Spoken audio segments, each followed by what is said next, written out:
Bueno, pues otra jornada más de liga y como no puede ser de otra manera, os traigo las estadísticas acumuladas de la corrupta liga del muy madridista Tebas. Dentro vídeo. Los datos hablan por sí solos. Los datos son los datos.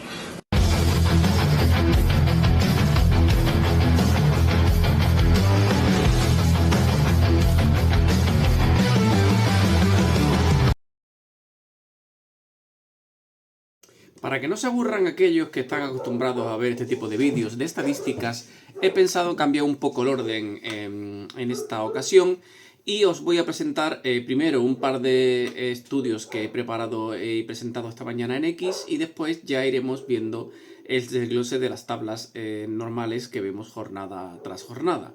Vamos a empezar con una primera tabla donde vemos el saldo de expulsiones de la Liga de Tebas.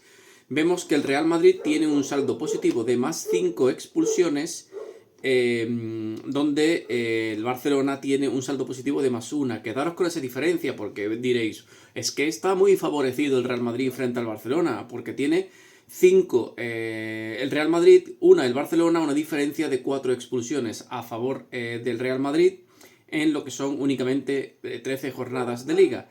Pero claro, no sé si os habéis dado cuenta que todas las expulsiones que han sufrido los rivales del Real Madrid se han producido, pues, o bien prácticamente en la recta final del partido, o bien cuando ya no quedaba tiempo, ¿vale? Que es lo que llamamos maquillaje. Así que pensé, digo, oye, vamos a ver cuál es el saldo de minutos en las primeras 13 jornadas de liga que un equipo ha jugado en superioridad. En este caso Real Madrid y Barcelona, que son los que nos interesan, ¿vale? Y vemos lo siguiente, que es muy interesante. Aquí lo tenéis.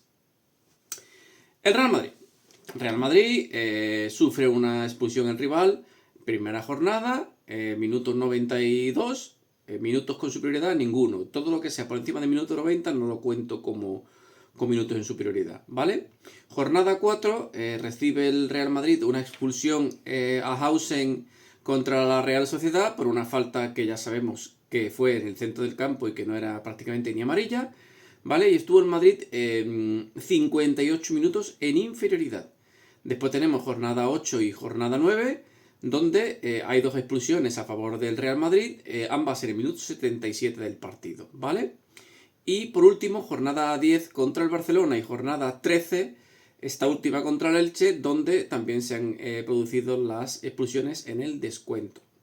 Tenemos, por lo tanto, que si sumamos el tiempo que ha estado el Madrid en superioridad y el tiempo que ha estado, y le restamos el tiempo que ha estado en inferioridad, tenemos que el Real Madrid ha estado en total menos 32 minutos en superioridad, lo que es lo mismo, 32 minutos en inferioridad en lo que va de liga. Veis cómo el saldo de más 5 ya no parece tanto. Pero es que el Barcelona, que lo tenéis en la tabla de al lado, justamente tiene el caso contrario. ¿Por qué? Porque el Barcelona, las dos expulsiones que han sufrido ellos han sido más allá del minuto 90, con lo cual no han estado ningún minuto en inferioridad. Sin embargo, las dos expulsiones que han tenido sus rivales se han producido cuando todavía faltaba bastante partido, con lo cual los minutos en superioridad del Barcelona en lo que va de liga son 93. Esto es lo que os decía cuando os estaba explicando que lo importante que era empezar a profundizar en las estadísticas. Porque si bien cuando todo el tema del saldo arbitral y el tema Negreira surgió, centrándonos únicamente en las expulsiones, en los penaltis y demás, veíamos un sesgo bastante definido, o sea, veíamos un sesgo bastante claro, que de hecho fue lo que el señor don Florentino Pérez explicó en la asamblea del Real Madrid del domingo. Básicamente se centró únicamente en las expulsiones porque eran unos números absolutamente escandalosos y eran unos números que no se podían justificar sin un elemento exógeno que distorsionara la foto, ¿vale? Pero hoy por hoy los árbitros han aprendido y saben maquillar las estadísticas. Por eso tenemos que ir un paso más allá. Así que este es el primer estudio que he sacado, que es del tiempo en inferioridad, tiempo en superioridad, comparado con el saldo de expulsiones. Bastante simpático, ¿que sí? Y ahora también quería centrarme en otra cosa que me ha llamado muchísimo la atención. Y es, el Real Madrid, os enseño aquí esta tabla que es bastante interesante. Esta tabla son los goles marcados en cada una de las jornadas, por el resultado que tuvieron en esa jornada, con el rival, los goles marcados, los goles esperados y la diferencia entre goles marcados y goles esperados, ¿vale? Me he centrado únicamente en el Real Madrid. Como veis, en las últimas 6 jornadas de liga, solo ha habido un partido donde el Madrid ha marcado más goles de los generados, que fue en la goleada del Real Madrid contra el Valencia. En los otros 5, el Real Madrid ha marcado menos goles, mucho menos goles de los esperados. De hecho, gracias a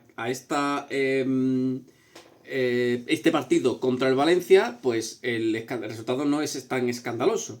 Porque el resultado que tendría el Real Madrid si le sumamos 1,29 sería 5,60 goles esperados menos marcados de los goles reales, lo cual es una auténtica y absoluta barbaridad. ¿Qué significa eso? Pues eso lo que significa es lo siguiente, que el Real Madrid es un equipo que genera mucho juego, genera bastante ataque, pero no es capaz de materializarlo, ¿vale? Es un equipo que no es capaz de materializar los goles y las jugadas que está generando. Entonces, eso le provoca al Real Madrid, pues le provoca al Real Madrid unos problemas enormes, porque, como ya vemos en los últimos 2 partidos, se han saldado con 2 empates. Pero si eso os voy a enseñar la siguiente tabla, que me adelanto al análisis normal, y esta es la tabla, aquí tenéis la tabla de goles marcados y goles esperados por cada equipo, ¿vale?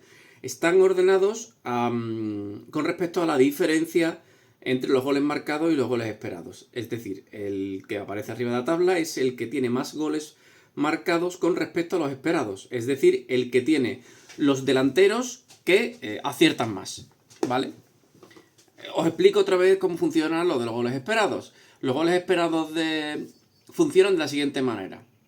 Hay un ordenador que tiene infinitas jugadas guardadas dentro de su memoria, ¿vale?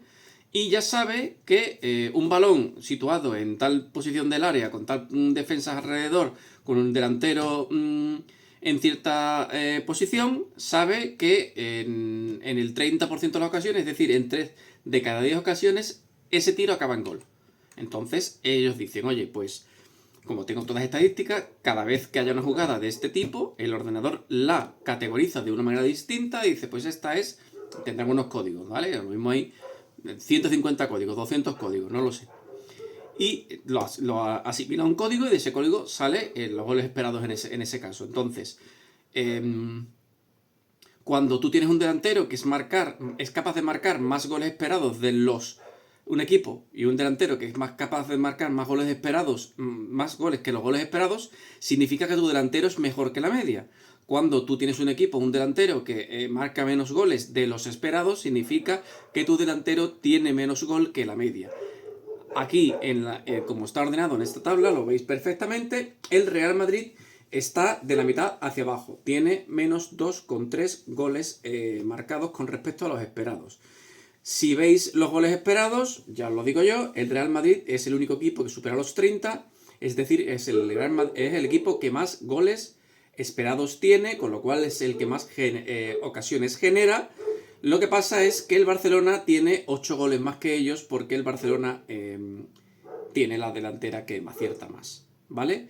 Si nos quedáramos únicamente con los datos de las últimas 6 jornadas, de hecho quitamos el Valencia, serían 5,6 goles de diferencia entre los esperados y los marcados, el Real Madrid estaría prácticamente al fondo de la tabla, es decir, sería el equipo con menos acierto de toda la liga.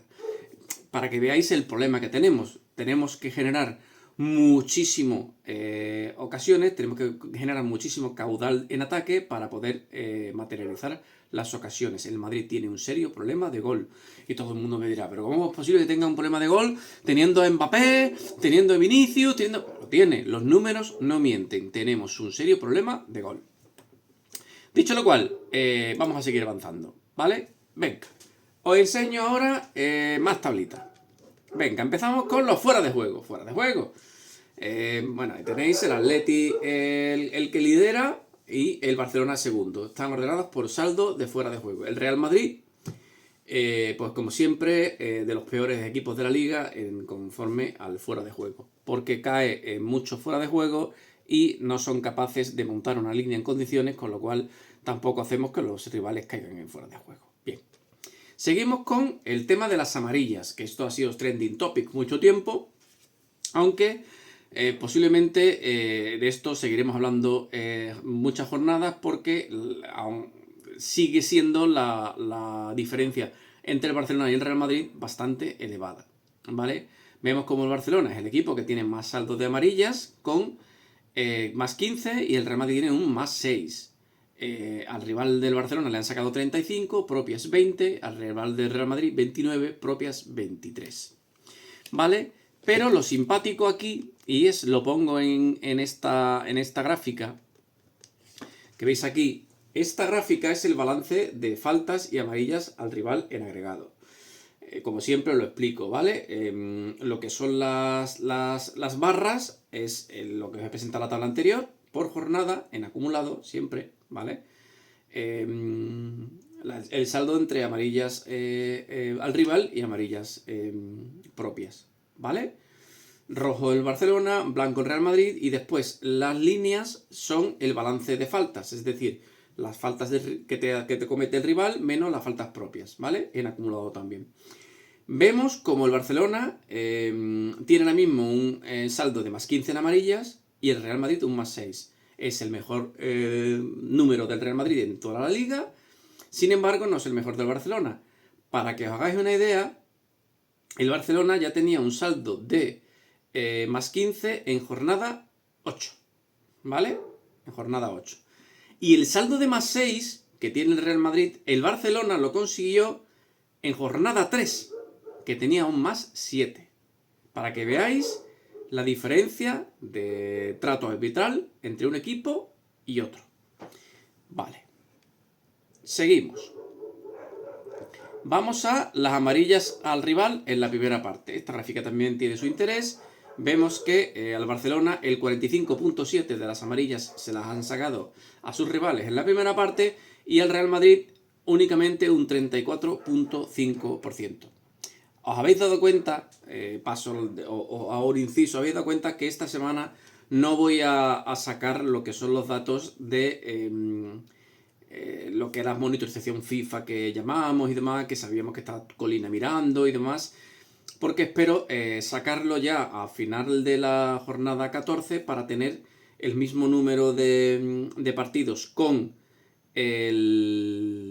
la revisión arbitral de la FIFA y sin revisión arbitral. Podremos comparar de la jornada 1 a la 7, que son las jornadas que fueron los árbitros a su ser, y la jornada desde la 8 a la 14, que serían los árbitros que están monitorizados por FIFA.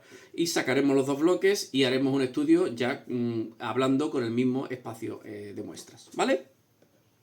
Venga, seguimos. Amarillas por protestar. Bueno, tampoco es ahora mismo muy interesante esta tabla. El Barcelona tiene 4, el Real Madrid tiene 3 y el que tiene más es el Betis, que tiene 10. ¿Vale? Vamos a este que es el estudio que nos ha empezado a enseñar un poquitín la patita desde principios de año de por dónde iban los tiros este año, ¿vale? Vemos que las faltas sufridas por amarilla, el Barcelona está a lo alto de la tabla con 4.4, es decir, cada 4.4 faltas que hace su contrario le sacan una amarilla al rival. Y el Madrid tiene 6.3. Esta diferencia son de 2 faltas, ¿vale? Esta diferencia era muchísimo más elevada en jornadas anteriores y se va corrigiendo poco a poco conforme la FIFA va intentando, el arbitraje español va intentando maquillar las estadísticas. Después tenemos las de al lado, que son las faltas cometidas por amarilla, que son las faltas que uno comete. Y ahí prácticamente Barcelona y Real Madrid están empatados. Un 6.1 para Barcelona, 5.7 para el Real Madrid. Es bastante interesante porque allí también hace unas cuantas jornadas, de hecho hasta jornada 7, donde empezó la monitorización, el Barcelona lideraba ambas clasificaciones, ¿vale? Tenemos después también esta misma tabla que lo que hace es compara ambos índices, el del saldo de faltas por amarilla rival y propia, ¿vale? Y lo que te viene a decir es el criterio arbitral, sesgo arbitral que tienes los árbitros cuando te pitan a ti, ¿vale?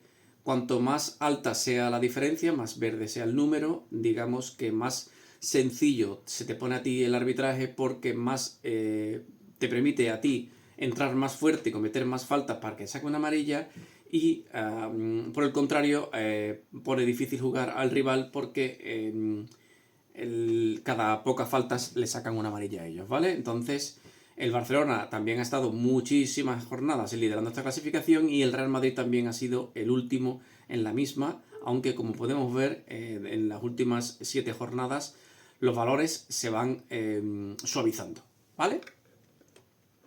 Después tenemos esta también que he sacado, que es interesante, que son las paradas que ha hecho cada portero, donde ahora mismo el equipo con menos paradas de portero, Atlético de Madrid, y el equipo con más paradas de portero es el Oviedo. El Real Madrid es el segundo equipo con menos paradas realizadas por su portero, y el Barcelona es el equipo que tiene 33. Es interesante que sepáis que este año Xavi está haciendo mucho hincapié en que los defensas taponen los tiros. Entonces, hay muchos tiros que le realizan en contra al Real Madrid que no llegan a ser parada de portero porque lo tapona la defensa, ¿vale? Aquí también os pongo el balance de corners. Bueno, tampoco que sea interesante, pero bueno, para que lo tengáis. Os enseño ahora el balance de penaltis. Bueno, sí, eso sí es interesante. Un saldo de penaltis de +4 para el Real Madrid. Y un saldo de penaltis para el Athletic de Bilbao que tiene un +3. Como podéis ver, el Barcelona tiene un saldo de 0, tanto penaltis a favor como penaltis en contra. Os pongo también esta tabla que es muy interesante y que viene a colación de la que hablamos antes, de la incapacidad del Real Madrid para marcar goles. Porque aquí también vienen los remates necesarios para marcar o recibir gol. Está ordenado al equipo que más remata, que es el Barcelona, que ha rematado 262 veces con 36 goles marcados, es decir, marca un gol cada 7.3 tiros. Bien. El Madrid es el segundo, con únicamente 5 tiros menos que el Barcelona en acumulado, pero solo ha marcado 28 goles. Es decir, el Real Madrid marca un gol cada 9.2 tiros. Sin embargo, si lo vemos como los remates en contra, el Barcelona recibe un gol cada 7.8 tiros y el Real Madrid recibe un gol cada 11.3. Así que, como podemos ver, es fácil la conclusión de que el Real Madrid genera mucho, marca poco, y le generan mucho también y le marcan poco. Con lo cual, una de las claves de este año, si queremos hacer cosas interesantes, es que la defensa siga estando como tiene que estar ahora mismo, que es concediendo pocos goles, y que empecemos ya de una vez a marcar los que generamos. Tenemos ahí a Gonzalo, tenemos a Hendrik por ahora. No sé, lo mismo resulta que marcan más que Rodrigo, que lleva 29 partidos consecutivos sin marcar un gol, ¿no? Digo. Tenemos esta tabla también, que es una tabla que nos enseña el balance de faltas, cuántas faltas has cometido, cuántas faltas has recibido, la diferencia o el saldo de faltas y el saldo de amarillas, para que veáis cómo los árbitros pitan un equipo u otro. Vemos que el Real Madrid es el segundo en la clasificación con mayor saldo de faltas, pero tiene únicamente un saldo positivo de amarillas de +6. Y el Barcelona, que tiene un saldo de faltas bastante inferior que el Real Madrid, es conocido +15. ¿Vale? También tenemos la tabla de pases, correctos, intentados y la posesión. Y vemos que el Barcelona, pues bueno, gracias a que los últimos partidos del Madrid no están siendo buenos, el Barcelona ya empieza a tener una ventaja, no mucha, porque tiene un 89.5% de pases correctos frente a un 89.3% de pases correctos del Real Madrid. El Real Madrid hasta prácticamente hace un par de jornadas era el líder en esta categoría, con lo cual lo que también denota es que el Real Madrid ha perdido juego, ha perdido fluidez. Llevamos contra el Rayo y el Elche 2 partidos tremendamente malos y necesitamos pues que vuelva Tchouaméni, básicamente, para organizar un poco el equipo. Y para terminar, para no daros excesivamente paliza, que ya lleváis una paliza buena, os pongo la grafiquita, que también es muy interesante, de la evolución de las faltas necesarias para la amarilla rival.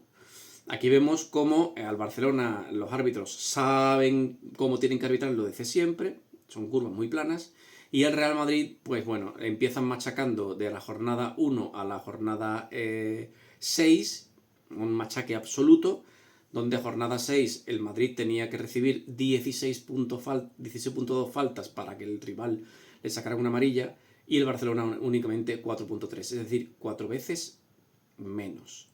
Pero es que esta gráfica tiene su punto interesante si la comparamos con los datos del año pasado y vemos que la tendencia es la misma, ¿vale? Prácticamente las líneas del Barcelona se superponen y prácticamente las del Madrid también.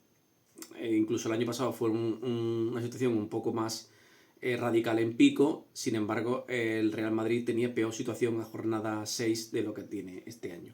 Es decir, los arbitrajes siempre empiezan muy fuerte contra el Real Madrid y conforme van viendo que las estadísticas se les salen de madre, porque ya os digo yo que las miran, pues empiezan a moderar un poquitín su mensaje y empiezan a blanquear un poco la foto, ¿vale? Bueno, no quiero machacar más con datos, creo que os he dicho algunas cositas interesantes, creo que hemos visto alguna información que os puede ayudar a entender un poquitín dónde estamos y a dónde vamos, y nada, y ya sabéis, si os gustan este tipo de vídeos, pues bueno, le dais al like y subscribe. Por cierto, no me gustaría terminar sin mi agradecimiento al señor Hechicero, porque cuando el Florentino Pérez pues bueno, presentó los datos en la asamblea y demás, que todos los que nos hemos dedicado a esto, pues bueno, nos sentimos bastante realizados, ¿vale? Porque vimos que por fin el trabajo que se hace, pues bueno, le sirve al Real Madrid para denunciar lo que nosotros llevamos denunciando mucho tiempo. Bueno, pues el señor Hechicero tuvo a bien meterme en el mismo grupo que al señor Maquetolari y Juanpa Frutos, diciendo que todo este tipo de cosas han sido gracias al trabajo nuestro. A ver, lógicamente yo no me puedo equiparar ni a Maqueto ni a Juanpa, que son leyendas vivas del madridismo en el sentido de la recopilación y denuncia de los datos. Yo llevo un par de años únicamente, pero que Hechicero haya tenido ese detalle conmigo, pues la verdad que me ha hecho mucha ilusión y bueno, y me anima a seguir trabajando para enseñaros los números a aquellos que estéis interesados. Nada, gracias a todos y valor. Algo parecido ha ocurrido con el caso Negreira, porque pese al clamor popular y que todo el mundo sabe lo que pasó, el Real Madrid es el único que se ha personado en el proceso judicial en calidad de perjudicado, cuando los perjudicamos hemos sido todos los clubes. Pero estaban conmigo que no es normal que al menos 4 presidentes del Barcelona hayan estado de acuerdo en mantener durante 17 años consecutivos un sistema de pagos millonarios al precedente de los árbitros. Porque aquí la víctima es el Barcelona. Y estarán de acuerdo conmigo en que el caso Negreira debería haber causado un cambio radical en las estructuras arbitrales y federativas españolas. No solo no sea así, Solo se han impulsado cambios cosméticos para disimular. El nuevo presidente de los árbitros, Fran Soto, ha pedido que se pase página y dice literalmente que debemos pensar en olvidar el caso Negreira. Pero ¿quién lo va a olvidar? Quedará para siempre. La verdad es que siguen ahí la mayoría de los árbitros que estaban en la época de Negreira. Como resultado y al margen del caso Negreira, sufrimos a diario la animadversión manifiesta de directivos de la Liga y de la Federación e incluso de miembros del propio estamento arbitral. Una situación que les impide actuar desde la neutralidad e imparcialidad exigible a sus funciones. Podría citar muchos ejemplos, pero me detendré en un episodio reciente. ¿Cómo es posible que en la previa de la final de la Copa del Rey, el árbitro encargado del VAR, amenazada en una rueda de prensa abierta y públicamente al Real Madrid con que los árbitros iban a tomar medidas contra nuestro club y que estaban más unidos que nunca y que se iban a enterar el Madrid? Yo, en una rueda de prensa antes de una final de la Copa del Rey. Porque aquí la víctima es el Barcelona. Hay múltiples datos estadísticos muy preocupantes. Por ejemplo, estaremos de acuerdo en que las expulsiones de un jugador es una de las incidencias de las que ocurren en un partido con un mayor grado de subjetividad por parte de los árbitros, además de ser una de las acciones con mayor impacto en el propio partido. Pues bien, en el siglo XXI, al término de la pasada temporada, el Real Madrid acumulaba un saldo neto de 2 expulsiones en la Liga. Hemos recibido 126 rojas y nuestros rivales 124. En este mismo periodo, el Barcelona disfruta de un saldo neto positivo de 61 expulsiones. 108 expulsiones del Barcelona frente a 169 del resto de sus rivales. Son nada menos que 61 expulsiones de diferencia. Sin embargo, en el mismo periodo de tiempo, en condiciones competitivas, en competiciones europeas, con las mismas plantillas y el estilo de juego, Real Madrid y Barcelona disfrutan prácticamente del mismo saldo positivo. 13 y 12 expulsiones respectivamente. Es decir, en Europa tenemos el mismo saldo, mientras que en España la diferencia es de 63 expulsiones. Igualmente, la estadística de los equipos que compiten por el título en las principales ligas europeas es también muy parecida. El Bayern de Múnich y el Borussia en Alemania tienen el mismo saldo. Y también es razonablemente similar en el caso de los principales partidos de la liga inglesa, italiana y francesa. Pero si volvemos a la liga española, en el periodo del caso Negreira, el saldo arbitral de expulsiones del Barcelona es positivo con 49 y el del Real Madrid es negativo, con -1. Es decir, 50 expulsiones de diferencia.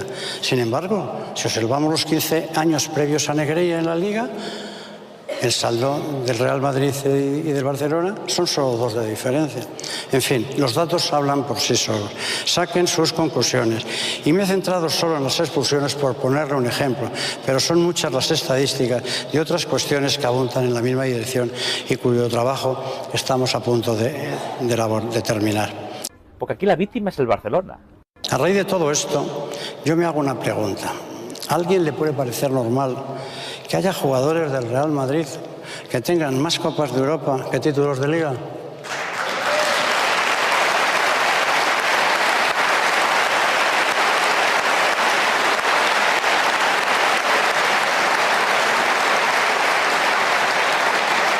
Les recuerdo que algunos de ellos tienen hasta 6 Copas de Europa. Por ejemplo, Carvajal, Modric, Kroos o Nacho. Y el que más, el que más 5 ligas, la mayoría 4. Y a mí me pasa lo mismo como presidente. ¿Lo consideran normal? ¿A que no?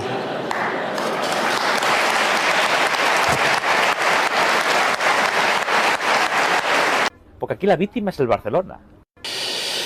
Y bueno, para terminar, voy a dedicar un poco a la Superliga que tan mencionada. Nosotros seguimos insistiendo en que es un proyecto indispensable para el fútbol, porque sin este proyecto la diferencia entre el fútbol inglés y el resto de